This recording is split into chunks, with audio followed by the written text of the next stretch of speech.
Well, the animals went in 10 by 10 when the RSPCA moved house by train today, leaving its 90-year-old headquarters in the Brisbane suburb of Fairfield, which was badly flooded in January.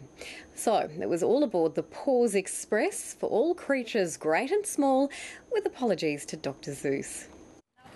The dogs weren't too frisky, but still it was risky. Walk them down to the station without consternation. Just being aware of your environment and what's happening around you is quite important, but hopefully nothing will go wrong. Ned went ahead. His walker had said that she'd pay the freight, but the train wouldn't wait. It's a very tricky operation today. We're moving all the animals from the Fairfield shelter to the new animal care campus at Wacol, which is quite the exercise, I tell you. They'd crated the kittens and cats and the rest, and the poor volunteers were put to the test. I think it'll be fine. We've got everyone pretty secure in their cages, so hopefully no escapees.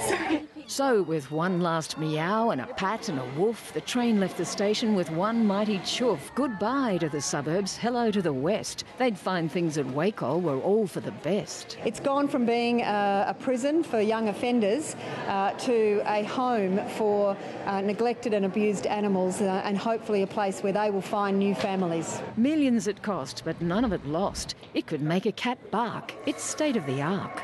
Just over $20 million we had to build on the facility, and we're still most probably $3 or $4 million short of what we would have been if it wasn't for the floods. Some canines were sad, but others were glad, and you had to admit it wasn't too bad. It's probably in some ways the most important animal care facility in the Southern Hemisphere. You know, it's that extra step forward.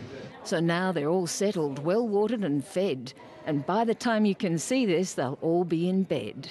Berkman, ABC News.